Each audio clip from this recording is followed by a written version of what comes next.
Welcome everybody to another episode of In the Library of Graphic Literature with Wallace Ryan! Yay! And of Thank course, you. I'm Luna, if you don't already know that. Yes, how are you today, this evening? Mighty fabulous. It's darn cold out though tonight. Yes, yes it is. But it is Christmas. It's come upon Christmas time, almost there. Might get a green Christmas, yeah? Yeah. Now next week I guess will be our Christmas episode. And then for our New Year's we'll do the top 24 books of 2024. I think when it comes 2025 I'm going to leave it at 25 books then from then on. Isn't Christmas like in 2 weeks from now? Yeah, what is it? Today is the 14th. So 10 days. 10 days, 11 days, yeah. Yeah, just Almost under 2 weeks. Yes. So we'll get out 2 more episodes between now and then anyway. Probably not. Check out actually Thursday Comics. We're doing the 12 books of Christmas as we call it. It's the top 12 books according to me and Dennis, and we do one a day for 12 days. They're short episodes and all that, and the fun thing is though, when we do it, we don't know what the other one has chosen. So you can tell that the tension, the yelling, screaming, cursing, swearing is real. But it's fun anyway, and we're up to number 11. Well, we're down to number 11. We started 12. We're at 11. Tomorrow's number 10, and all the way down to number 1 on Christmas Eve. So it's 12 or 24 good books to buy on Boxing Day sales. So that being said, I guess it's time for us to have a look at some of the new books. New books and one old book thrown in here. So we'll start out with this from Bob Fingerman comes Printopia. This is sort of it's a cool. I love Bob Fingerman's artwork. He's most famous for a comic called Minimum Wage, which was a great slice of life type of comic. Him and his girlfriend, or the artist and his girlfriend, whatever. It's obviously autobiographical, but it was brilliantly written. And this came out, and I thought, Bob Fingerman might be pretty good. But I've been reading it. I'm almost finished. I actually only got a couple pages left, and it's bloody fantastic. So, as a matter of fact, if you check the 12 books of Christmas, I'm sure it's in there somewhere. Anyway, it is really good. The artwork itself is, he has a great cartoony style. There, I'll show it to you too. And what's neat too is he goes through different color sequences for different characters and different chapters and stuff like that. Show the people.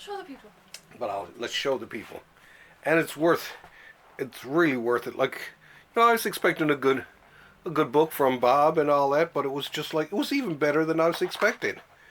And there's, it's this girl, she works at a print shop because she likes working at Dine Industries, and it's all the people, and she lives with this other woman who's a big pot smoker, and it just goes on and on and on. And there's actually sequences where people are talking to imaginary characters, including Lovecraft, a piece of poo, and so on and so forth. But it's definitely really worth reading.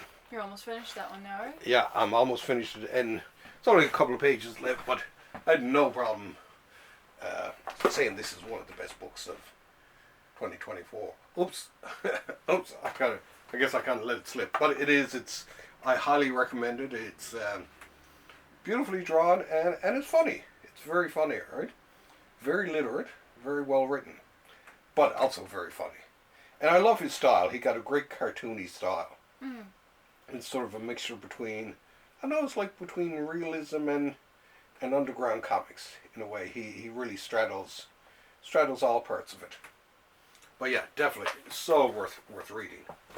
And next up we have Hellboy and the BPRD. 1955 to 1957. Now this, they've had a series of these going on. I had one that was 52 to 54. And they're going through a series like from the war on up, and all his different adventures with the BPRD, the Bureau of Paranormal Research and Development, something like that. Anyway, the BPRD, and in and of itself, is a great comic too. There is a separate comic, BPRD, which I love and all that, but the Hellboy and the BPRD, it's goddamn beautiful. Join Hellboy and his fellow agents on the globe-trotting, horrifying mystery adventures from a fire ghost in a forgotten dinosaur theme park to vengeful demons in Hong Kong, Cold War weapons tests that lead to mutilated monsters in the South Pacific to a forgotten ghost in NYC, Potter's Field, and more. Yeah, it's all over the place. It's really cool. It's the it's the adventures really of the Bureau, and Hellboy is one of the agents. So he's sent off. Some of the adventures have him in it, and sometimes he's in the background. For a good few issues, he's actually down in Mexico shooting a movie and hanging out drinking with all these Mexican wrestlers and all that. So he goes off the reservation, as the old expression says, and they're missing him for a few episodes, and it's just like they're not sure what he's up to, but he's down in Mexico drinking himself stupid, and he eventually comes back after so many. Oh, and there's this girl there who's like this psychic monster who's quite amazing. Come here, child. Come here. And it's definitely well worth the read if you're a Mignola fan or a Hellboy fan or a BPRD fan. It touches on so much, and it's just so darn great. I highly recommend it. Now this could also be in my top. Could be in my top 24. Speaking of that, this is slightly older, but took me a while to get hold of this one. War Comics! This is part of the Atlas Comics library and funny, these are all Marvel, they're from the Atlas Comics days. Marvel used to be called Atlas Comics. Oh, I didn't know that. In the 50s and that. And they put out some cool comics and all that. But during the 50s, it had all kinds of great war comics and all that. And it's funny because Marvel isn't reprinting these themselves. This is Fantagraphics books who are reprinting these. So it's and they're doing a great job. And they're also doing another book called Lost Marvel Stories, and they're printing like Marvel series that I guess Marvel doesn't want to bother reprinting, but some of them are good. The first one is this one Tower of Shadows coming up in the new year. And it has like Jack Kirby and Jim Steranko, all the really cool people. And of course, it's number one on my list. But it's bizarre that Marvel goes to Fantagraphics to get some of the great old books style. And I love this cover. Mm-hmm. I mean, this screams war. And there's, in terms of the artists, there's everyone, let's see, the list here is easier on back here. Gene Colan, Russ Heath, Joe Manley, Dave Berg, who actually is best known for his Mad Magazine work. Alan Bellman, Mike Sikowski, and many others. Anyway, and some of these too, because a lot of these guys had come back from the war. So there were a lot, now Jack Kirby isn't in these, but there were a lot of people like Kirby and all that who served in the war. And other writers, and when they came back, a lot of these stories are based on true events. So that's what gives these stories, such a flavor of realism to them too, right? They did another comic called Battlefield, but this one, I kind of like this one even better. But great art, great stories, very cool. And and of course, they include the ads. Oh, nice. Be the master, not the slave. Defend yourself in any situation. So I love these old ads. There's here's another one. Look, Uncle Bernie's Toy Shop, fun for all. Order today. Right? These crappy things which may or may not have worked. Joy Buzzers would have been one of them, that sort of thing. But yeah, all top-notch comics and all so worth reading. I'm just into this book, but I'm already loving it. And this entire series, the Atlas, as a matter of fact, I got them somewhere close by here. Behind me. I got all the atlas from Fantagraphics all in one area, and I'm creating an atlas Fantagraphics / Marvel section, which is pretty cool. So next up we have Blacksad. They All Fall Down Part 2. Now Part 1 came out, oh God, a few years ago now, but it's a great comic. It's Blacksad is of course this cat detective, and it's all anthropomorphic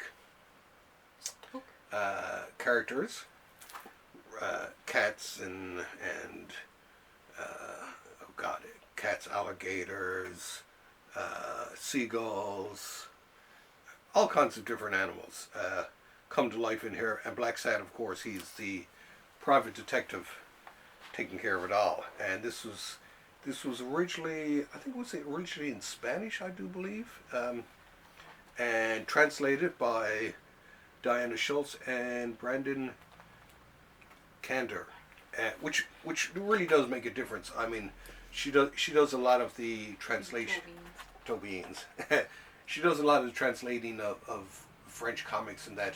I guess this was French too, yeah. Of French comics or Spanish too.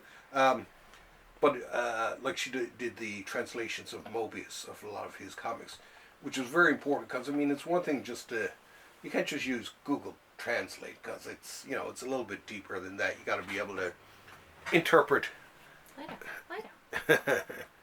She's a fidgety one, isn't she? Very wiry today. But this one, Blacksad, if you're into detective comics, noir comics, film noir, or Brubaker, those type of comics, this one you'll love. It's just so cool. I'm not going to show too much of it because I don't want to give it anything away, but the artwork is absolutely spectacular. I love the artwork in this baby. And now to end off this particular episode, we have the Invaders. Wait, that's not the Avengers. What's going on here? The Invaders. This is a comic from the 70s, and involving, but it's set back during World War II. And time to let the kitty cat loose there. The Invaders is basically Captain America, Bucky, who becomes the Winter Soldier later on. Submariner, Namor the Submariner, and the Human Torch. Not the Human Torch from Fantastic Four. This is the robot Human Torch. And his pal Toro, who's like a Human Torch Jr. And they basically take on the Nazis. And these are all stories set during World War II. And most of these stories are drawn by this guy, Frank Robbins. That's nice. Yeah, now he has a very strange style, but I kind of like it because it's where these are comics set in the 40s and all that. It has a real, 40s kind of feel because I mean, Robbins was around for decades. He was, I can't remember if he was, yeah, he must have been around back then, but and he was a well-known cartoonist way back in the 40s and 50s and that, and in the 70s he did do a lot of comics for Marvel, including this one, and I like it because it really does give almost a golden age feel to it. And they're basically the good old superheroes get together and fight the Nazis type of comics. There's a few guest stars like Union Jack, and then villains like Master Man. There's a Nazi villain for you if I ever seen one, right? Yeah, he got the markings. Yeah, and great covers by Jack Kirby. Kirby did a lot of great covers for this. This one's a Gil Kane cover. This is Warrior Woman. I was gonna say, it kind of looks like Catwoman. Yeah, so there was a lot of, that's also, but yeah, a lot of great covers. A lot of I like the art. The stories are really good. They're all your typical battling the Nazis and trying to do it, without becoming Nazis yourself, right? Because when you're fighting Nazis, sometimes you got to act like a Nazi, but of course Captain America doesn't want people acting like Nazis. Yes, when you're fighting your monsters, you got to be sure that you're not going to turn into a monster yourself. Exactly. Thank you. That's a good way of putting it. But yeah, I like the Now, some people weren't big fans of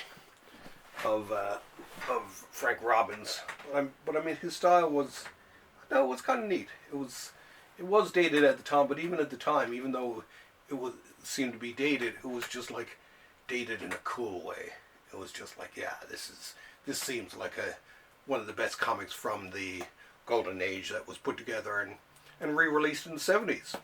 So it's and the stories are great. It's good old fashioned, Cold War type of comics, because it was still the Cold War back then too. So the Nazis, commies, they were all the same to us back then, right?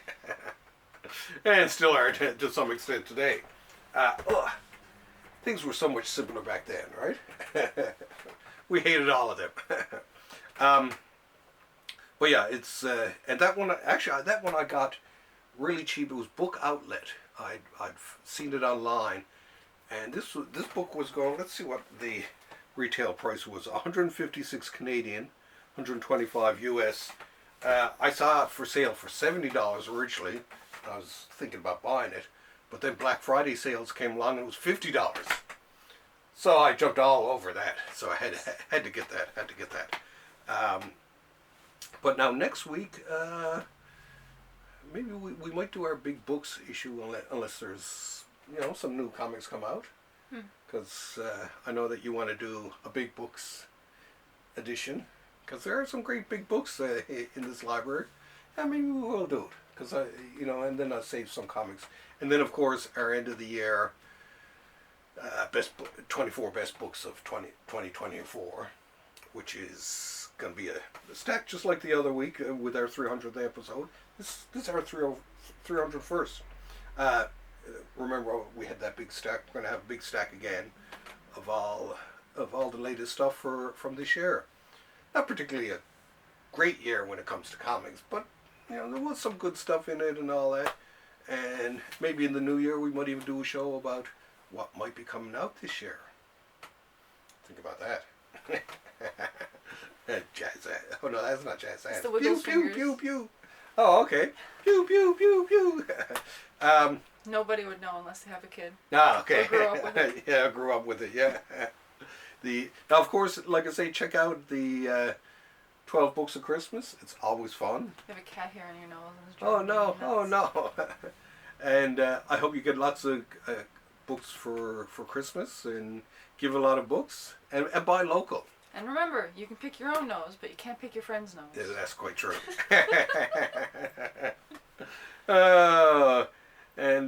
Keep your noses clean out there. Oh, by the way, that was Lyla. In case we didn't mention her name, that was Lyla. She's the eldest cat. The rescue cat. The rescue cat, the eldest cat of the three that we have.